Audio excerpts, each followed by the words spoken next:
தமிழக அரசின் டாஸ்மாக் நிறுவனம் 4830 கடைகள் வாயிலாக பீர் மற்றும் மது வகைகளை விற்கிறது.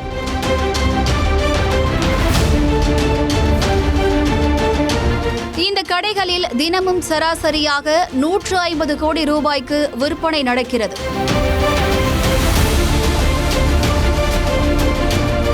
இந்த நிலையில் அரசு நிர்ணயம் செய்திருப்பதை விட கூடுதல் விலைக்கு விற்பது, சில மது வகைகளுக்கு முன்னுரிமை அளித்து விற்பது, விற்பனையை குறைத்து காட்டுவது உள்ளிட்ட முறைகேடுகள் நடைபெறுவதாக கூறப்படுகிறது.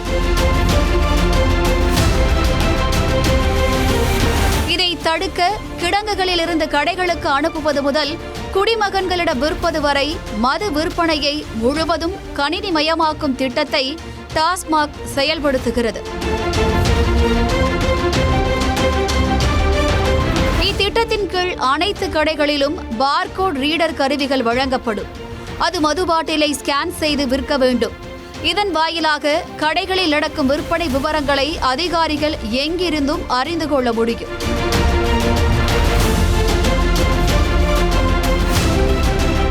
விரைவில் டாஸ்மாக் மதுக்கடைகளில் மது பாட்டில்களில் QR கோட் வரை அறிமுகப்படுத்தப்பட்டு அவை ஸ்கேன் செய்யப்படும் என டாஸ்மாக் நிர்வாகம் அறிவித்துள்ளது.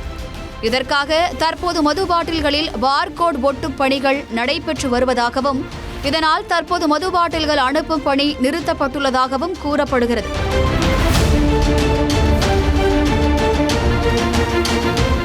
இதனால் மது பிரியர்கள் அதிகம் விரும்பும் பிராண்டுகளுக்கு தற்போது தட்டுப்பாடு ஏற்பட்டுள்ளதாக குடிமகன்கள் கூறுகின்றனர். எம்சி கேட்டால் அணிவி கேட்டால் இல்லைன்னாங்க, விஹெச்பி கேட்டால் இல்லைன்னாங்க, எப்போ வந்தாலும் இல்லைன்றாங்க, 5 நாள் இல்லைன்றாங்க. வேற என்ன பண்ற? அது என்ன சரக்கு பேரே தெரியாது, எந்தெந்த சரக்கு விற்கிறானுங்க, அதுக்கு என்ன செய்ய முடியும்? அவனுக்கு கொடுக்க தான் வாங்கிட்டு போகுது. நம்ம வேற ஏதாவது கேட்டால் நம்மளை தான் பிடிச்சி தரானு போலீஸில். கேட்ட சரக்குல ஒரு வாரமாக இல்லை, இப்போ சாணமே எதுவுமே இல்லை சரக்கு. ஏதாவது கொடுக்கறத வாங்கிட்டு போகிறது, அவ்வளோதான். என்ன கேட்டீங்க? இங்கே 170 சாணம் கேட்டோம், அது இல்லை 240 கொடுக்குறாங்க. அதுதான் இருக்குன்னு சொல்கிறாங்க. இப்போ ஒரு வாரம் ஆச்சு. இல்லை வேறு எதுவும் இல்லை.